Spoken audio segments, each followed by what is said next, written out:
बिस्मिल्लाहिर्रहमानिर्रहीम, अस्सलाम वालेकुम नाज़रीन, आप देख रहे हैं 92.8 विद सादिया अफसाल। आज हम सेलिब्रेट कर रहे हैं ऑपरेशन स्विफ्ट रिटॉर्ट, पाकिस्तान की विक्ट्री। 2 साल पहले आज के दिन जब भारत ने, दुश्मन ने पाकिस्तान की सरहदों, जो अभी लेटेस्ट डेवलपमेंट हुई है कि DJMO के दोनों तरफ के राब्ते हुए हैं और उन्होंने इस चीज़ पर इत्तफाक किया है कि LOC पर सीज़ फायर होगी। वज़ीर आज़म ने इसका खैर मकदम किया है। पहले ऑब्वियसली खबरें ये आई थी कि दोनों तरफ से नेशनल सिक्योरिटी एडवाइज़र्स के राब्ते हुए और उसके बाद अब ये डेवलपमेंट है। सो मेहमानों का तारुफ करवा दूँ, major general retired Ejaz Awan साहब हमारे साथ मौजूद हैं, रिनाउंड डिफेंस एनालिस्ट हैं, बहुत शुक्रिया आपका। शमशाद अहमद खान साहब हमारे साथ मौजूद हैं, फॉर्मर फॉरेन सेक्रेटरी हैं, आपका भी बहुत शुक्रिया। और एयर मार्शल रिटायर्ड शाहिद लतीफ़ साहब भी हमारे पास मौजूद हैं, दिफाई तज्ज़ियाकार हैं। आप तीनों को प्रोग्राम में हम खुशामदीद कहते हैं। जनरल साहब, आपसे आगाज़ करते हैं। पहले तो आज ही के हवाले से ज़रा बता दीजिए कि 2 साल के बाद आज जब हम ऑपरेशन स्विफ्ट रिटॉर्ट की बात करें तो कैसा महसूस करते हैं आप? Thank you Sadia. पहली बात तो ये है कि मैं चैनल 92 को और आपको मुबारकबाद देता हूँ कि आपने आज अपना ये प्रोग्राम डेडिकेट किया उन मुहाफ़िज़ वतन के लिए जिन्होंने पूरी कौम का सर फ़ख्र से बुलंद कर दिया। और मैं एयरफोर्स के तमाम लोगों को और आर्म फोर्सेस को इन जनरल और आज के स्विफ्ट रिटॉर्ट के हवाले से एयरफोर्स को अपना सलाम पेश करता हूँ, पाकिस्तान एयरफोर्स को। और जिस तरीके से एयर चीफ मार्शल मुजाहिद अनवर खान अपनी एयरफोर्स की क़यादत कर रहे हैं और जो उन्होंने स्पिरिट इन्फ्यूज़ की है उनमें, आई थिंक काबिल सताइश है एंड पूरी कौम को उन पर फ़ख्र है। आज का ये दिन बड़ी अहमियत का हामिल है 3-4 एतबार से, फिर बाद में इस पर बात मज़ीद करेंगे कि हिंदुस्तान जो नोशंस लेके आया था, एक फॉल्स फ्लैग ऑपरेशन किया, अपने लोगों की खुद जान ली, पुलवामा, उसका इल्ज़ाम पाकिस्तान पे लगाने की कोशिश की और वो सारा कुछ सामने भी आ गया। और फिर उस बयानिए पे उन्होंने पाकिस्तान के अंदर वो एक घुस मारने का नैरेटिव लेकर वो आए और जो उनको सबक सिखाया पाकिस्तान एयरफोर्स ने, जिस तरीके से हमारा नेशनल रिस्पांस गया, मेरे ख्याल में उस पर पूरी कौम को फ़ख्र है। और हिंदुस्तान का वो नशा हिरन हो गया कि वो समझ रहे थे कि वो एक नया पैराडाइम एस्टैब्लिश करना चाहते थे, एक न्यू नॉर्मल एस्टैब्लिश करना चाहते थे। और वो समझते थे कि न्यूक्लियर थ्रेट्स के बावजूद और न्यूक्लियर अम्ब्रेला के बावजूद लेट्स क्रिएट अ स्पेस कि हम प्रीएम्प्टिव ऑपरेशन भी कर सकें, प्यूनिटिव स्ट्राइक भी पाकिस्तान में इंटरनेशनल बॉर्डर के ख़िलाफ़ कर सकें। तो वो पाकिस्तान ने उनको बता दिया कि न तुम अमेरिका हो न हम अफ़गानिस्तान हैं, तो ये दोबारा करने की जुर्रत मत करना। और जिस तरीके से उनकी एयरफोर्स की हजीमत हुई, जिस तरीके से अपनी आर्म्ड फोर्सेस को अपने इंतखाबी नताइज के हुसूल के लिए भेंट चढ़ाया गया, मेरे ख्याल में एक बड़ा शर्मनाक रवैया है। और फिर उसका रिस्पांस जो 1 अप और किया पाकिस्तान ने कि जिस तरीके से अभिनंदन को एक प्रोफेशनल आर्मी की तरह, एक सोल्जर को हु वाज ऑन ड्यूटी, मैं अभिनंदन को ज़ाती तौर पे कुछ नहीं कहना चाहता क्योंकि वो अपनी बोनाफाइड ड्यूटी पे थे, एक प्रोफेशनल सोल्जर है, वो अपना एयरक्राफ्ट फ्लाई करके आया अपने नेशनल मिशन पे। जहाज हमने गिराया, बहुत अच्छा किया, और जिस तरीके से उसको वापस किया एक जख्मी पायलट को, मेरे ख्याल में बड़ा एक आला प्रोफेशनल मेयार कायम किया पाकिस्तान ने। एंड इसके सब लोग मुस्तहिक हैं। बड़ी ज़बरदस्त आपने बात की, क्योंकि मैं यहाँ पे शाहिद लतीफ़ साहब की तरफ जाने से पहले बताती चलूँ कि अभी चंद रोज़ पहले ही एयर चीफ मार्शल मुजाहिद अनवर खान से मुलाकात का मौका मिला, तो वहाँ उनसे ये सवाल हुआ कि भारत बार बार ये क्लेम कर रहा है कि भाई अभिनंदन को तो पाकिस्तान को हर हाल में वापस करना ही था क्योंकि पाकिस्तान पर प्रेशर बहुत ज़्यादा था। तो उस पर एयर चीफ ने यही जवाब दिया कि जब उसको पकड़ लिया गया था, और ऑब्वियसली जो हमने देखा कि जो वहाँ की आबादी थी, लोकल थे, वो गुस्से में थे, वो तो पाक अफवाज के जवानों ने जाकर उसको बचाया। तो जब उसको पकड़ लिया गया तो एयर चीफ ने कहा कि मैंने खुद आर्मी चीफ को फ़ोन किया और मैंने ये कहा कि मैं भी एक पायलट हूं और ये भी एक पायलट है, दुश्मन का ही सही लेकिन पायलट है, ये भी वर्दी पहनता है तो इसकी इज्जत होनी चाहिए। सो जो आप कह रहे हैं ना कि जो प्रोफेशनल एयरफोर्स होने के, प्रोफेशनल एयरफोर्स के सिपा सालार का सबूत जो है वो तो इनकी इसी बात से मिल जाता है।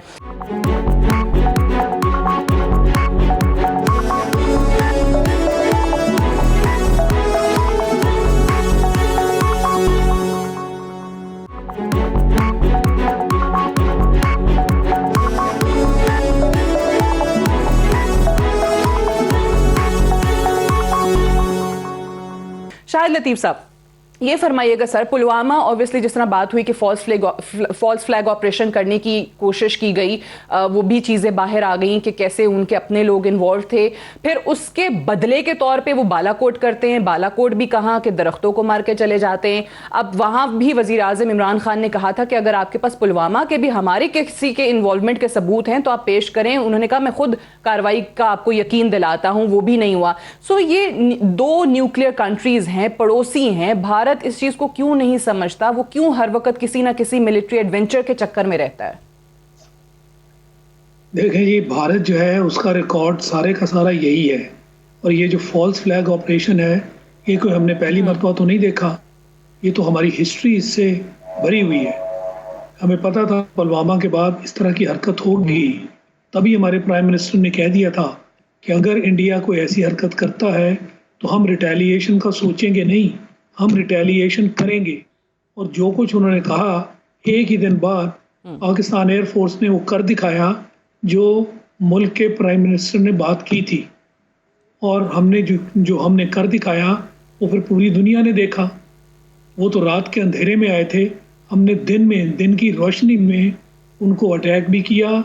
और वो जो टारगेट्स थे जिसके अंदर उनकी मिलिट्री कमांड की लीडरशिप जमा हो रही थी, हमने उसको स्पेयर किया, दुनिया को दिखाया कि हम इस हद तक देखने वाले और इस हद तक जो काम है उसको ना बढ़ाने वाले लोग हैं।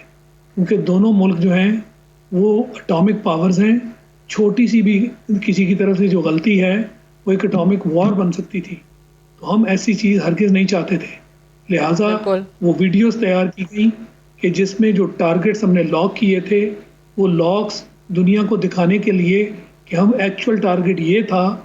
और फिर ये तय किया गया कि इस एक्चुअल टारगेट को इंगेज करने से एस्केलेशन होगी और हम उस न्यूक्लियर थ्रेशोल्ड को टच नहीं करना चाहते थे, हिंदुस्तान को बहाना नहीं देना चाहते थे।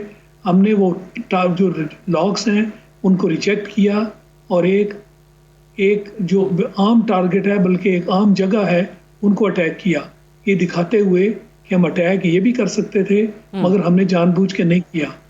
तो मकसद ये है कि जो कुछ भारत करना चाहता था वो तो दुनिया भर के सामने उसको एम्बैरेसमेंट हुई। यानी पहले पुलवामा में अपने लोग मारे और उसके बाद अपनी फौज को ये समझकर कि पाकिस्तान वाला काम जो है वो हम अपने लोगों के सामने बढ़ चढ़ कर बयान करें, उसमें भी उनको मुंह की खानी पड़ी। और हमने 1965 की जो जंग है उसकी एक ही दिन में याद ताज़ा कर दी। नमान और हसन दोनों हमारे पास मौजूद थे। एक ने Su-30 गिराया, एक ने MiG-21 गिराया। और वो जो लोगों के दिलों में शक व शुबहात पैदा करने की साल से कोशिश की जाती रही है कि क्या आज की पाकिस्तान एयरफोर्स वैसी है जैसी 1965 में थी, ये हमने साबित कर दिया। वो कहते हैं ना, actions speak louder than words. तो हमने वर्ड से हमें कुछ नहीं कहना पड़ा, जो एक्शंस थी वो उसने साबित और कर यहाँ दिया। पे वो इस पूरे इंसिडेंट के बाद भारतीय वजीर आजम नरेंद्र मोदी का वो जुमला आपको याद होगा जब कहा था कि हमारे पास अगर रफाल्स होते तो फिर नतीजा फर्क होता बालाकोट का। यानी कि वो कहते हैं बड़ा बेहतर नतीजा होता हमारे पास अगर वो जहाज होता। तो ये जाहिल आदमी है, इसको कुछ पता नहीं, ना इसको कंपैरिजन की समझ है। फिर इसने एक फिक्र और भी बोला था कि अगर मौसम बेहतर होता तो हमारी परफॉर्मेंस अच्छी होती। इसका फिर मैंने टीवी पे ही जवाब दिया था कि मौसम जो है वो बादल आ गए थे के लिए जी बादल आ गए थे। तो मौसम अगर ये चाहता है तो ये भी कभी कर लेना, बेहतर मौसम में लड़के देख लेना। जब रफाल आए तो फिर बालाकोट में आ जाना। उनकी हालत वही होगी जो Su-30 की हुई है। देखें, ये सिर्फ मशीन, बेहतर मौसम में भी लड़ लें और रफाल पर भी लड़ लें तो भी हालत यही होगी।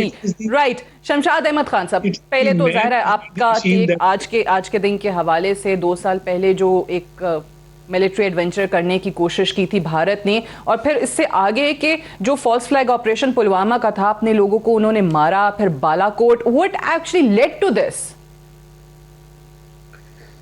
जो कुछ भी डायनामिक्स जिनकी वजह से मोदी ने ये कार्रवाई की थी वो तो वही बेहतर जानता है।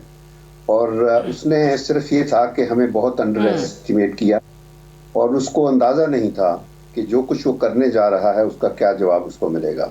और वो जवाब मिला। और वो जवाब जो था वो न सिर्फ ये एक तारीखी जवाब था, स्विफ्ट रिटॉर्ट जिसको हम कहते हैं, डिस्क्राइब करते हैं, तो वो न सिर्फ ये कि एक तारीखी वाक़या था बल्कि एक तारीख साज वाक़या भी था।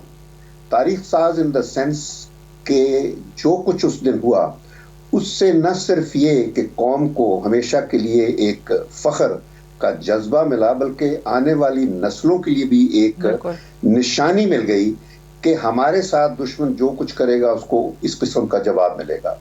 और इस बालाकोट के वाक़े से पहले जितने भी वाक़यात पहले होते रहे, बाज़ गलत दावे भी किए गए, सर्जिकल स्ट्राइक्स के दावे किए गए, तो यहाँ पर उसने कोशिश करके देख ली और मेरे ख्याल में जिस किस्म की उसको मुंह की खानी पड़ी तो अब शायद दोबारा कभी जुर्रत ना करे। लेकिन ऐसे लोगों से किसी किस्म की हरकत की तवक्को आप कर सकते हैं।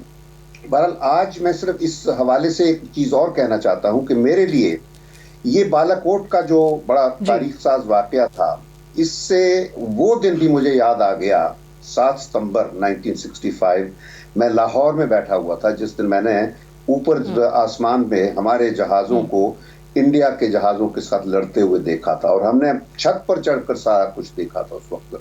और फिर जिस किस्म के कारनामे हुए थे हमारे बड़े एयरफोर्स के जानबाजों ने और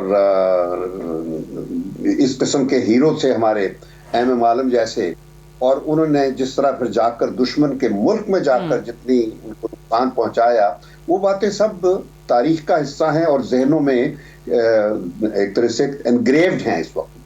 तो वो वाक़या था। आपने चूंकि अभिनंदन के सलूक वाला भी जिक्र किया तो मुझे याद है 99 में कारगिल के दौरान एक इसी तरह इंडियन हवाई जहाज, एयरफोर्स का जहाज पहाड़ों पर गिराया गया था। तो उसका जो विंग कमांडर पायलट था वो फिर हमारे कब्जे में आया, तो बल्कि उसने कोई 2 घंटे मेरे दफ्तर में जब मैंने हैंड ओवर करना था उसको, हम अपने गुडविल जेस्चर के तौर पर जिस तरह हमने अभिनंदन को भी दिया, क्योंकि हम कोई इंसानियत के जो जज्बात से तो आरी नहीं है। वो मोदी है जिसने न सिर्फ ये कि दुश्मन के साथ वो सलूक करता है बल्कि उसने अपने लोगों पर ही जुल्म के पहाड़ ढाए हुए हैं। ये तरह तरह के कानून बना के अभी किसानों पे जुल्म है। तो बहरहाल वो हमने वो जो लड़का था मेरा ख्याल स्क्वाड्रन लीडर था, तो और साउथ ऑफ इंडिया से था, उसने बड़ी बातें मेरे साथ की और बड़ा खुश था कि जिस किस्म का उसको सलूक किया गया और हमने फिर दिया।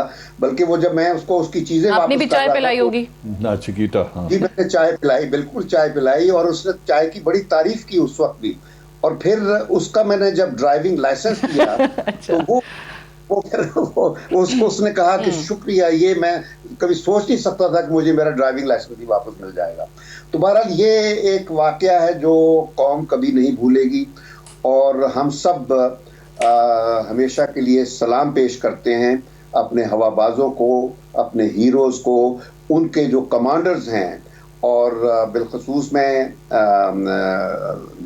एयर चीफ जो हैं उनको जब मैं देखता हूँ वीडियोस पर तो मुझे वो पुराने 65 के जो वाकयात थे वो मेरे जहन में उसी वक्त आ जाते हैं, क्योंकि असल चीज लीडरशिप होती है। तो लीडरशिप जब मुहैया की जाती है तो फिर दूसरे लोग फॉलो, बड़ी बात। बिल्कुल सही। एक बात मैं सिर्फ कहना चाहता हूँ, फिर ब्रेक आ रही है, फिर मैं बड़ी तारीख साज बात है जो अभी कहा ना शमशाद साहब ने कि ये एक बड़ा तारीख साज वाकया था। उसमें अगर हम देखें कि जब कि किस तरीके से हम जो फॉरेन प्रेशर्स हैं उनको कैसे हम स्टैंड कर सकते हैं और अपना डिसीजन ले सकते हैं।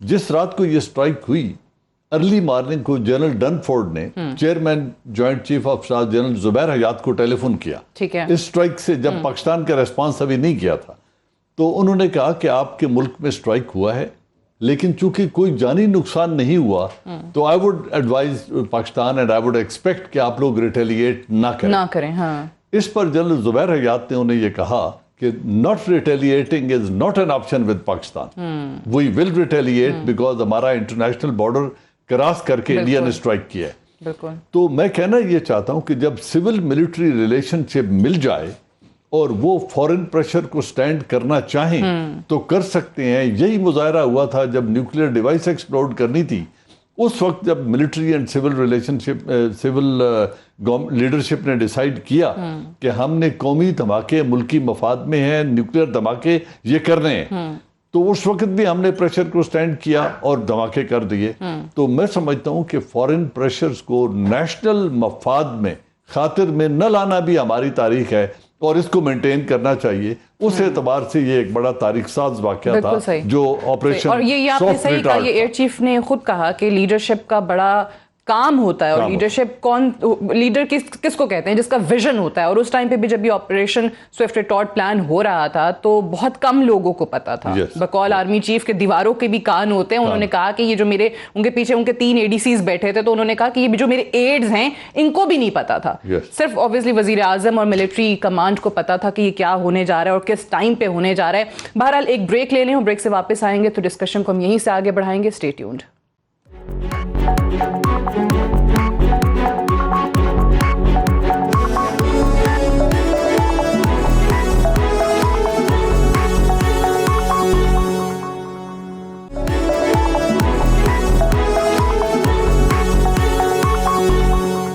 Welcome back. प्रोग्राम में एक बार फिर से खुशामदीद। शाहिद लतीफ़ साहब, एक चीज़ बताइएगा जो आई एम श्योर आपके पास इस पे इंफॉर्मेशन होगी, जिस वाक़े के हवाले से मैं इंट्रो में भी जिक्र कर रही थी कि उस वक्त ये खदशा था जब अभिनंदन को वापस भारत के हवाले किया जा रहा था कि भारत क्योंकि ख़ुद इस किस्म की सलाहियत रखता है जो अपने फ़ौजियों को मरवा सकते हैं, जो ख़ुद कोई ना कोई स्ट्राइक करके इल्ज़ाम पाकिस्तान पे डालने के आदी हों, तो फिर वो अभिनंदन को भी स्नाइपर्स बिठा के मार सकते थे और ताकि पाकिस्तान के ऊपर इल्ज़ाम आ जाए सारे का सारा। देखिए जी, ये एक सोच भी हो सकती है, मगर जो असल में ये बात गलत है कि हिंदुस्तान का हमारे ऊपर प्रेशर था जो वो दुनिया के सामने जाहिर कर रहे हैं कि उसने तो वापस आना ही आना था, हमारा प्रेशर था। ऐसी बिल्कुल कोई चीज़ नहीं थी। जेनीवा कन्वेंशन के तहत जो जंगी कैदी हैं उनके साथ अच्छा सलूक वो हमें वो करना चाहिए और हमने किया। और फिर एक गुडविल जेस्चर, जैसे प्राइम मिनिस्टर ने कहा था, उसके तौर पे जितनी देर अभिनंदन को यहाँ रखा, अच्छे तरीके से रखा और फिर उसको हमने वापस भी कर दिया। तो मैं ये समझता हूँ कि कोई प्रेशर व्रेशर नहीं था, ये 2 चीज़ें थी जिसके तहत हमने उसको वापस कर दिया। अब ये किस हद तक दुरुस्त है कि कोई ऐसा वो इंसिडेंट कर सकते थे जिसपे उसको खुद मार देते, इस चीज़ की मैं कोई ख़ास आपको इस पर कोई मुसद्दका चीज़ इसके ऊपर मैं नहीं कह सकता। ठीक है, अच्छा अब ये शमशाद साहब इस पे ज़रा बात करते हैं। पहले मैं आप ही से स्टार्ट कर लेती हूँ शमशाद साहब कि ये जो अभी हमने देखा है कि खबरें आई पहले कि NSS के रवाबित हुए हैं, उनके द हिंदू अखबार में आया, उसके बाद फिर पता चला कि DGMOs ने ये मुआहदा किया, ये अग्रीमेंट हुआ है कि LOC सीज़ फायर जो है वो की जा रही है। वज़ीर आज़म ने भी इसको खैर मकदम किया। अब इस ऐसे वक्त में इस इक़दाम को आप कैसे देखते हैं? सादिया, आपके सवाल का जवाब देने से पहले मैं वो पिछले सेगमेंट के हवाले से एक बात याद करानी चाहता हूँ। जी जरूर जरूर। कि जब हम उस स्क्वाड्रन लीडर को इंडिया के हवाले करना चाहते थे, वो कारगिल के दौरान जो मार गिराया था, तो इंडियंस ने उसको वापस लेने से इनकार कर दिया था। उनका सफीर जो था वो फॉरेन ऑफिस आकर उसको रिसीव नहीं करना चाहता था। तो हमने बिलाखिर जब वो यानी बिल्कुल बेचार मददगार हो गया था तो हमने उसको रेड क्रॉस के हवाले पे किया था। तो ये है हाल उन लोगों का जो वहां बैठकर फैसले करते हैं। अपने ही लोगों को डिसोन करना ये भी उनका ही वतीरा है। बहरहाल आपके सवाल के जवाब में देखिए, ये सोचना कि ये सब कैसे हुआ, अचानक क्यों हुआ, मेरे ख्याल में ये इतना अहम नहीं है। असल बात ये है कि एक अच्छी डेवलपमेंट है और कोई अनयूजुअल चीज़ नहीं। ये जो DGMOs का चैनल है ये सिर्फ 2003 से ऑपरेशनल नहीं है, बल्कि उससे पहले से ऑपरेशनल है। मुझे अच्छी तरह याद है कारगिल के दिनों में हम इसको बाकायदा इस्तेमाल कर रहे थे हर सतह पर, यानी DGMOs की लेवल पर। ठीक है। और तो ये एक बाकायदा एग्जिस्टिंग चैनल है, मैकेनिज्म है जो दोनों मुल्कों ने अपने लिए एक रखा हुआ है कि कॉन्टेक्स्ट, क्योंकि फौजी बॉर्डर्स इतने वल्नरेबल हैं हमारे, तो जरूरी है कि दोनों साइड से एक राब्ते का एहतमाम होना चाहिए, और वो एहतमाम करके रखा हुआ था। और अब उसी चैनल को इस्तेमाल करते हुए अगर ये फैसला कर लिया गया है कि लाइन ऑफ कंट्रोल को अब स्टेबल किया जाएगा, तो मेरे ख्याल में ये बड़ी बड़ी अच्छी बात है, क्योंकि इसका सबसे ज्यादा फायदा न सिर्फ ये कि खित्ते में सुकून की तरफ एक कॉन्फिडेंस बिल्डिंग में शायद कुछ थोड़ी बहुत मदद मिल जाए, सबसे बड़ा फायदा कश्मीरियों को होगा, क्योंकि दोनों तरफ से जब गोलाबारी होती है तो विक्टिम्स बेचारे कश्मीरी हैं। तो कश्मीरियों पर एक तरफ तो मोदी ने अपनी जो हैवानगी और दरिंदगी का जुल्म के पहाड़ ढाए हुए हैं, जो फाशिज्म की जो एक वहां उनके ऊपर लॉकडाउन बर्पा करके रखा हुआ है, वो दूसरी चीज है। उसके अलावा लाइन ऑफ कंट्रोल पर जो बराबर ये इंडिया खिलाफ वर्जी करता आ रहा है, तो दोनों तरफ जब नुकसान होता है तो वो नुकसान हमारे कश्मीरी भाई बहन होते हैं, वो सफर करते हैं। तो उस लिहाज से कम से कम ये है कि कश्मीरियों को थोड़ा बहुत सुकून का एक लम्हा मुयस्सर हो जाएगा। बाकी आप मोदी को, बिलखुसूस इंडिया की मैं बात नहीं कर रहा, क्योंकि पहले हम कैसे डील करते हैं, मोदी से आप कोई चीज तवक्को ना करें। तो इसी हवाले से मैं ये कहना चाहूंगा कि इसमें भी मोदी ने एक ऐसी चाल चली है, और ये मैं अपनी सोच के मुताबिक बात कर रहा हूं, क्योंकि जब ये अचानक कोई बात होती है तो बंदा सोचता तो है कि ये मोदी में इतनी तब्दीली क्यों आ गई है, क्या हुआ है, कोई नई चीज है? हाँ, नई चीज है, और वो है अमेरिका में बाइडेन का आना, ट्रंप का जाना और बाइडेन का आना। एक नई सोच वहां आ चुकी है, और मोदी को अब ये इस बात का अच्छे तरीके से अंदाजा है कि नई क़यादत जो है सदर। तो ये चालाकी आपको नजर आती है कि पीस के लिए एक इनिशिएटिव हमने जो है वो लिया है, और हमने कोशिश की है कि ये सीज फायर से इसका आगाज किया जाए। फिर जनरल साहब मेरे ठीक है, जी जी जी मुकम्मल कर लीजिए शमशाद साहब। हाँ, मैं ये कह रहा था कि मोदी अमेरिका को तासर ये दे रहा है कि हम तो ऑलरेडी एंगेज्ड हैं। यानी ये देखिए एक चालाकी वाली बात है कि जो अच्छी बात है उसमें भी नीयत उसकी साफ नहीं है। वो अमेरिका को सिर्फ दूर रखने के लिए कि अमेरिका कोई प्रेशर ना इंडिया पे डाले, वो ये करके शो कर रहा है कि जिस तरह हमारे इनिशिएटिव पर ये सब बात हो रही है, तो ये क्रेडिट ले रहा है।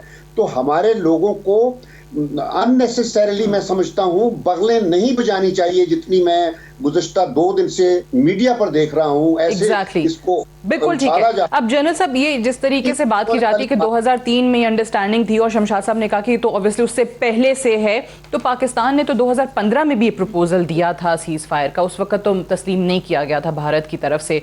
सो अब ऐसे वक्त में आपको क्या मुहर्रिकात नजर आते हैं? सादिया, पहली बात ये है कि ये एक इनफॉर्मल अंडरस्टैंडिंग है, ये हिंदुस्तान और पाकिस्तान का फॉर्मल एग्रीमेंट नहीं है। बिल्कुल ये एक अंडरस्टैंडिंग है जिसके तहत 15 में हमारा प्रपोजल यही था कि इसको एक फॉर्मल एग्रीमेंट में बदल दिया जाए, जिस पे हिंदुस्तान पीछे चला गया था और उन्होंने इसको नहीं माना था।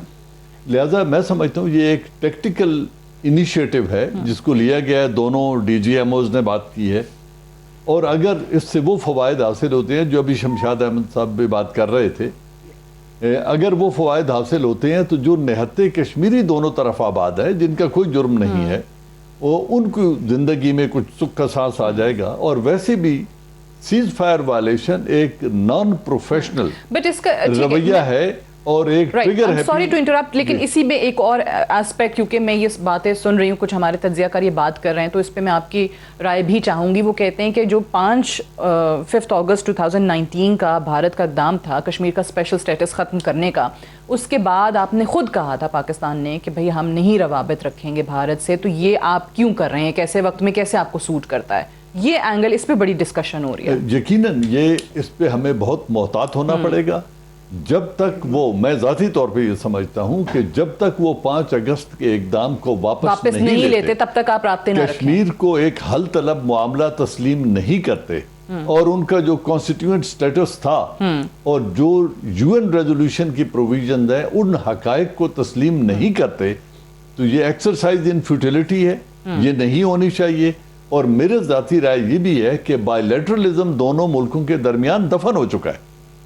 न सिमला एग्रीमेंट में कोई जान है, न वो हमें 50 बरस में कुछ दे सका, न लाहौर डिक्लेरेशन में कोई जान रह गई है, न वो हमें कुछ दे सका। जब हिंदुस्तान एक इशू को सिरे से तस्लीम ही नहीं करता, वो कहते हैं ये यूएन रेजोल्यूशन की जो प्रोविजंस है ये गलती थी नेहरू की कि वो चले गए थे यूएन में। इस तरह के दुश्मन के साथ, इस तरह की फैशिस्ट रिजीम के साथ किसी भी किस्म के राब्ते रखना और ये खैर की तवक्को करना, मेरे ख्याल में ये एक गलत सोच है, गलत सियासी रवैया है मेरी समझ में। ठीक है, ये इस पे फल नहीं होना चाहिए था, ऐसा नहीं होना चाहिए, क्योंकि हमने जो कश्मीर के अंदर होने वाले मजालिम हैं उन कश्मीरियों को एक उम्मीद दिलवानी है, न कि उनको ये तासुर देना है। अपना वो 5 अगस्त 2019 का जो इकदाम है उसको वापस ले लें, उसको वापस ले लें तो फिर बात हो सकती है, क्योंकि उसको वो हल तलब मामला तस्लीम करेंगे तो इस पर बात होगी। जब तक वो नहीं होता इसमें कोई राब्ते नहीं होने चाहिए। रहा ये ट्रैक 2, इसमें एक जो एक प्रैक्टिस है, जब कारगिल हो रहा था तो उस वक्त हालत जंग में थे दोनों ममालिक, और उधर से बर्जीश मिश्रा और गालबन शमशाद साहब, put me right if I am wrong, Niaz Naik साहब यहाँ से, और नरेंद्र वहाँ पे वाजपेयी, और इधर से नवाज शरीफ साहब, ये आपस में राब्तों में थे और ट्रैक 2 उस वक्त भी चल रहा था। ठीक है। तो वो और बात होती है, क्योंकि उस वक्त कश्मीर को एक हल तलब मामला वाजपेयी हुकूमत तस्लीम करती थी, मानते थे, लेकिन अब 5 अगस्त के बाद इसकी कोई गुंजाइश नहीं है और हमें उनसे राब्ते नहीं रखने चाहिए। मैं जाती तौर पर शाहिद लतीफ साहब, आपकी राय इसी पे कि इस वक्त स्पेशली ये जो बैक चैनल डिप्लोमेसी है ये कैसे हमें सूट करती है? हमें पता चला वहाँ से कि जी दोनों तरफ डॉक्टर मोहिद यूसुफ के, अजय डोवल के राब्ते हो रहे हैं, फिर ये डीजीएमओज वाली के राब्ते के बाद ये खबर आ गई। हाउ डज इट सूट अस? देखें जी, मैं ये समझता हूँ इसमें कोई इंडिया की चालाकी नहीं है, ये उसकी मजबूरी बन गया है। ये जो हाइब्रिड वॉरफेयर है ये आजकल तोपों और टैंकों की लड़ाइयाँ नहीं रही। आज की जंग जो है वो इकोनॉमी के इर्द गिर्द रिवॉल्व करती है। ये जो इंडिया का जो इम्प्रेशन है जो हमेशा से रहा है, ना तो वो आज सेकुलर है और ना ही वो शाइनिंग इंडिया है। वो जो ख्वाब देखे गए थे वो वहीं के बरे वहीं ख़त्म हो गए। तो इसलिए एक तरह से मजबूरी समझें और फिर अमेरिका में जो पावर चेंज हुई है उसको भी सामने रखें। वो ट्रंप वाला ज़माना नहीं है कि हिंदुस्तान को पूरी वहाँ से बैकिंग होगी और वो जो करना चाहे कर ले। आज के ज़माने में अब हिंदुस्तान का चेहरा बिल्कुल मसख हो चुका है। जो उसने काम किए पूरी दुनिया में आप देख लें कि वो जो EU की डिसइंफो लैब है उसने हिंदुस्तान को कैसे बेनकाब किया कि वो पाकिस्तान के ख़िलाफ़ 15 साल से जो एक फॉल्स प्रोपेगेंडा करता रहा वो बाकायदा खुल के सामने आ गया। तो पूरी दुनिया में हिंदुस्तान का नाम बहुत बुरी तरह मसख हो चुका है। आज की ज़रूरत है कि ये जो पाकिस्तान और हिंदुस्तान के दरमियान ये जो लड़ाई झगड़े वाला मामला है जिसमें दोनों मुल्कों ने सफ़र किया है, इसको कम किया जाए, दोनों मुल्कों की इसमें बेहतरी हो। तो हिंदुस्तान इसमें एक अच्छा नाम भी पैदा करना चाहता है और उसकी ज़रूरत भी बन गया है। तो इसलिए मैं ये समझता हूँ ज़रूरत के तहत ये काम हुआ है। और बिल्कुल इसको चले मुझे ठीक है, आपने कहा जरूरत के तहत हुआ है, इस वक्त ये भारत की मजबूरी है ये एंगेजमेंट। तो ये एंगेजमेंट अगर भारत की मजबूरी है और पाकिस्तान इस चीज़ को समझता है तो इसको चले मैं रिफ्रेज कर देती हूँ कि फिर पाकिस्तान क्यों माना? क्यों जो इस वक्त सवाल उठाए जा रहे हैं ना कि भाई आप क्यों भारत की मजबूरी पर को क्यों एक्सेप्ट कर रहे हैं, क्यों आप उनको एंगेज कर रहे हैं, क्यों आपने कश्मीर के इक़दाम का जो अपना फैसला था कि वो वापस जब तक भारत नहीं लेता। जी नहीं, इसको हम एक कंडीशन के तौर पे बिल्कुल उठा सकते हैं, मगर क्या ये पाकिस्तान की भी मजबूरी नहीं है? क्या पाकिस्तान अमन की बातें नहीं करता? तो ये तो नहीं हो सकता कि हिंदुस्तान एक तरफ से ये बात करे और आप उसको रिजेक्ट कर दें। ये पाकिस्तान नहीं कर सकता।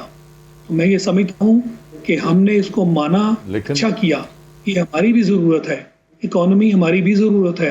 जो इकोनॉमी का हमारा हाल है वो सबके सामने है, मगर इसको नुक्ते के तौर पे उठाना, इसको हम सोच समझ के उठाएं और उसूली तौर पर ये नुक्ता सही है कि वो जो उन्होंने फैसला किया अगस्त वाला उसको रिवोक किया जाए, उस फैसले को बदला जाए, क्योंकि उन्होंने गलत काम किया। तो इसलिए ये नुक्ता उठाया जा सकता है, मगर फौरी तौर पर अगर हिंदुस्तान की तरफ से ये ऑफर आई है तो उसकी मैंने वजह आपको अपनी दानिश में जो है वो मैंने आपको बताई, और मैं समझता हूँ ऐसे ही हुआ है। हिंदुस्तान की पोजीशन बहुत ख़राब हुई है वक्त के साथ। उनके पास अब वो चारा नहीं है कि पाकिस्तान को कोई चीज़ दिखाए और फिर उस पर से फिर जाए, लिहाजा उसको ये करना पड़ रहा है। तो हमें इस मौके से फ़ायदा भी उठाना चाहिए। उन्होंने ये ऑफर किया है, हम इसको मानेंगे तो दुनिया में हमारा एक अच्छा नाम जाएगा। राइट, मुझे एक ब्रेक लेनी है, ब्रेक से वापस आएंगे तो डिस्कशन हम यहीं से आगे बढ़ाएंगे। Stay tuned.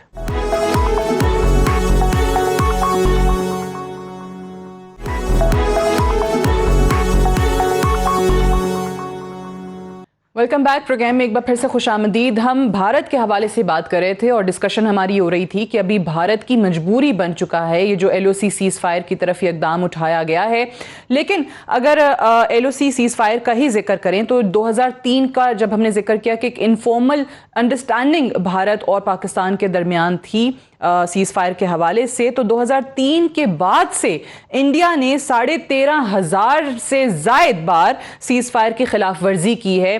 310 कश्मीरी उसमें जान बहक हुए, 16 जख्मी हुए और इसमें 92% खिलाफ वर्जियां जो थी, 92% खिलाफ वर्जियां वो 2013 से 2021 तक हुई हैं।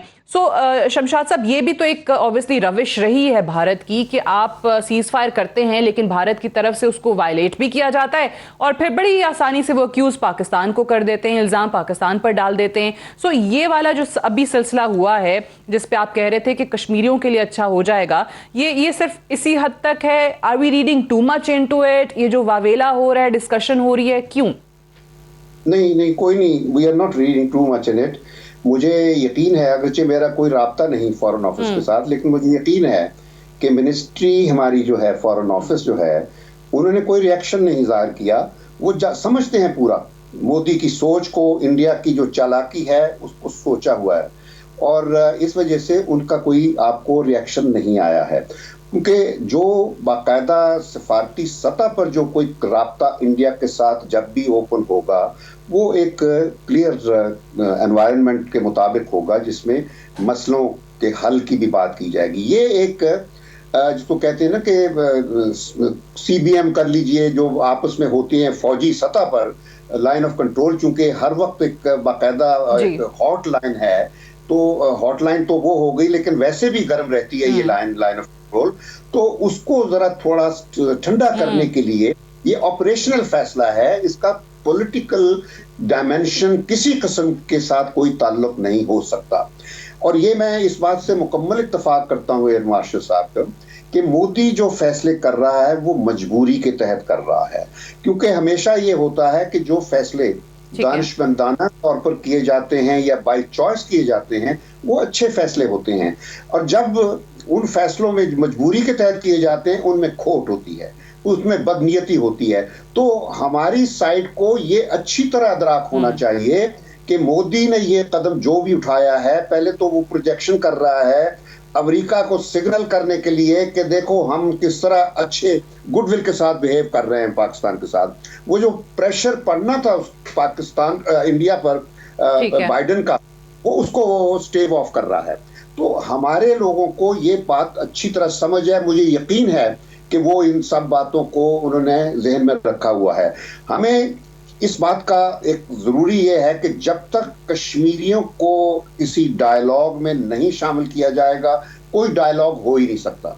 एक तो ये बात हो गई। मुझे याद है जब जिस दफा भी मैंने डायलॉग इंडिया के साथ किया, हम कश्मीरियों को साथ इन्वॉल्व करते थे।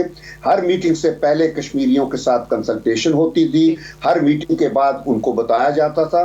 तो वो एक ऐसा हमारा यानी एक एस्टैब्लिश्ड असूल है जिससे हम कभी भी रूगर्दानी नहीं कर सकते। और बाकी ये इमरान खान ने खुद कहा हुआ है बिल्कुल कि इस वक्त फर्स्ट एंड फॉरमोस्ट रिक्वायरमेंट जो है इस मसले पर इंडिया पाकिस्तान के दरमियान माहौल बेहतर पर आने के लिए वो है कि कश्मीर में, जम्मू और कश्मीर, मकबूजा कश्मीर में वहां पर नॉर्मलसी की जाए, लोगों की जिंदगी को नॉर्मलाइज किया जाए। और वो सिर्फ एक ही सूरत पे हो सकता है, 5 अगस्त के जो इक़दाम थे उनको रिवर्स किया जाए। तो हमारा जो मौक़िफ़ है, मुझे यकीन है उसको रिवर्स किया जाए। सही, बिल्कुल कमजोर नहीं है। हम डटे हुए रहेंगे। आज वजीर आजम ने जब ट्वीट में खैर मकदम कर रहे थे आज के इस फैसले का, डिसीजन का, तो वहां पे उन्होंने ये भी कहा था कि ये भी याद रहे कि सबसे ज्यादा जिम्मेदारी उन्होंने कहा इंडिया पर ही आयद होती है। बट जनरल साहब एक और चीज, जब हम ये बात कर रहे हैं कि माजी में अंडरस्टैंडिंग के बावजूद इस किस्म की वायलेशंस होती आई हैं, सो लोग ये भी सवाल उठाते हैं कि अब कैसे, ऑब्वियसली आप ट्रस्ट कर सकते हैं, अभी भी आपको यकीन है कि उनकी तरफ से होता है, इल्ज़ाम पाकिस्तान पर लगा दिया जाएगा। सो थर्ड पार्टी की इन्वॉल्वमेंट बहुत लोग समझते हैं कि शायद वो एक बेहतर हल हो सकता है। आपको लगता है कि थर्ड पार्टी की इन्वॉल्वमेंट के बगैर ये सब काउंटर प्रोडक्टिव होगा? सर ये देखिए, ये जो सीज फायर की अंडरस्टैंडिंग है ना, इसमें तो किसी थर्ड पार्टी के इन्वॉल्व होने की जरूरत ही नहीं है। ये एक इनफॉर्मल अंडरस्टैंडिंग है, not a formal agreement between two states. तो इसमें किसी जामिन का या थर्ड पार्टी के इन्वॉल्वमेंट का कोई इतना बड़ी बात नहीं है। हाँ, हिंदुस्तान वायलेशन फिर भी कर सकता है। दिस डज नॉट मीन कि इस अंडरस्टैंडिंग के बाद हम अपनी विजिलेंस रिड्यूस कर रहे हैं या we are going to sleep. नहीं, वी विल रिमेन प्रिपेयर्ड कि अगर वो वायलेशन करता है तो we will be ready to respond. इसमें तो ये भी एक बात है। लेकिन जो बात अभी शमशाद साहब कर रहे थे उसको मैं थोड़ा आगे बढ़ाना चाहता हूँ कि हिंदुस्तान अभी ये क्यों कर रहा है। एक तो उन्होंने कह दिया कि वो आने वाले अमेरिकन प्रेशर को प्रीएम्प्ट करते हुए अपना एक गुडविल जेस्चर दिखा रहा है कि हम तो ऑलरेडी एंगेज्ड हैं। लेकिन जो उन्हें हजीमत उठानी पड़ी है, जो हमने डोसियर्स दिए हैं, जो हमने एविडेंस कलेक्ट की है, इंटेलिजेंस, जो हमने ये देखा है कि कुलभूषण यादव हमारे मुल्क में क्या करवाने आया था, वो टेररिस्ट फंडिंग कैसे कर रहे हैं, वो अफगानिस्तान से 66 कैंप्स को कैसे ऑपरेट कर रहे हैं, किस तरीके से पाकिस्तान के अंदर सीपेक को या हमारे स्टॉक एक्सचेंज को या चाइनीज मिशन को जो कराची में है उनको, कॉन्सुलेट को किस तरह वो टारगेट कर रहे हैं। एक तरफ ये उनके लिए डिस्क्रेडिट है कि we have given a very credible information, दूसरी तरफ यूरोपियन यूनियन डिसइंफो लैब और उस तरीके से जो उनका नैरेटिव ये भोंडापन एक्सपोज हुआ है। अब अगर उनकी इस 15 साल एफर्ट को पुलवामा के साथ जोड़ें, उड़ी के साथ जोड़ें, पठानकोट के साथ जोड़ें और फिर दुनिया देखेगी कि एक तरफ यके बाद दीगे 4 फॉल्स फ्लैग ऑपरेशन, एक तरफ एक नैरेटिव, फॉल्स नैरेटिव लेके चल रहे हैं। अच्छा, ये शाहिद लतीफ साहब, एक तो ऑब्वियसली ये एंगल है जो जनरल साहब ऑब्वियसली बात कर रहे हैं कि आपके पास सारे शवाहिद हैं, आपने इंटरनेशनल कम्युनिटी को जो फोरम्स हैं वहां पर वो पहुंचा दिए कि भारत कहां कहां किस किस तरीके से इन्वॉल्व्ड है। और दूसरा ये जिस पे मैं बात कर रही हूँ कि आप जाहिर है हम कह रहे हैं कि कोई मुज़ाकरात तो नहीं हो गई, ये तो सिर्फ एक लाइन ऑफ कंट्रोल पर एक सीज फायर है, उसकी वायलेशंस भारत ने की हैं, चलें। लेकिन ये मुझे बताइए कि जब आप भारत से बिल्कुल ही एंगेज नहीं करते और सिर्फ इस बुनियाद पर नहीं करते कि आपके लिए सबसे बड़ा मसला कश्मीर है, जो बोन ऑफ कंटेंशन है वो कश्मीर है, और आप कश्मीर के मसले को हल किए बगैर आगे नहीं बढ़ सकते, पाकिस्तान का जो हमेशा से असूली मौक़िफ़ रहा है, जो पार्टीशन का अनफिनिश्ड एजेंडा है, तो ये ज़्यादा आपकी दुनिया में ताकत या आप ज़्यादा पोजीशन ऑफ स्ट्रेंथ से बात नहीं करेंगे कि नहीं पहले कश्मीर का वो स्पेशल स्टेटस वापस हो, उसके बाद भारत से किसी किस्म की कोई भी बात या कोई भी राब्ता होगा? देखें जी, शुरुआत बिल्कुल ऐसे ही होगी। अगर कश्मीर को हमने हल भी करना है तो शुरू यहीं से होगा ना, कि जो आपने ये डिसीजन लिया है कि उसको अपनी यूनियन में डाल लिया है, सबसे पहले तो इसको रिवर्ट करें, वापस करें, उसके बाद अगली बात होगी। उसके फिर PORs वगैरह बनेंगे कि बाद जो है उसका एजेंडा क्या होगा, और उस एजेंडे में ये चीज़ बिल्कुल टॉप पे होनी चाहिए और उसके मुताबिक आइंदा बात करें। इस वक्त चूँकि बात हुई है सिर्फ LOC की, तो इस वक्त LOC की जो बात हुई है वो एक खुशाइंद बात है, उसमें हमें पार्टिसिपेट करना चाहिए। मैं ये कह रहा हूँ, we are not giving away anything, कोई ऐसी कोई फॉर्मल एग्रीमेंट नहीं हो रही जिसमें पाकिस्तान से कुछ लिया जा रहा है, या जो बातचीत होनी है वो हमने बगैर किसी कंडीशन के वहाँ बैठ गए और कश्मीर की हमने बात तक नहीं की, जो कि है जैसे आपने कहा कि वाकई वो बोन ऑफ कंटेंशन है। उसके बगैर तो हमने हमेशा यही कहा है ना कि उसके बगैर तो हम बातचीत कर ही नहीं सकते, और वो हमें कहते हैं जी ये दहशतगर्दी है, जब तक ये ख़त्म नहीं होती हम नहीं बैठ सकते। तो इस वक्त स्टांस जो है वो बड़ा हार्ड है दोनों साइड से। मैं समझता हूँ हमारी जो परसेप्शन है हमें उसमें भी फ़ायदा मिलेगा कि हिंदुस्तान जो कि हमेशा वायलेशंस करता है उसने ये बात की है और हम मान गए हैं इस बात पे। इसको हमें हरगिज़ रिफ्यूज़ नहीं करना चाहिए, और इसी से मेरे ख्याल में चीज़ें जो हैं वो इनिशिएट की जा सकती हैं और उसमें भी हिंदुस्तान, मेरा ख्याल है कि अगले सही, स्टेप आप कह रहे हैं कि चीज़ें अगर उसने इनिशिएट आगे हो चलना सकती हैं है, और पाकिस्तान कश्मीर पर जो असूली मौक़िफ़ है पाकिस्तान का उससे पीछे नहीं हटेगा, लेकिन आगाज़ आप कहते हैं कि ऐसे ही होता है। शाहिद लतीफ़ साहब आपका, शमशाद अहमद खान साहब आपका, एजाज़ जवान साहब आपका बहुत बहुत शुक्रिया प्रोग्राम में ज्वाइन करने के लिए। That's all for tonight, I will see you tomorrow इंशाल्लाह। इजाज़त दीजिए, खुदा हाफ़िज़।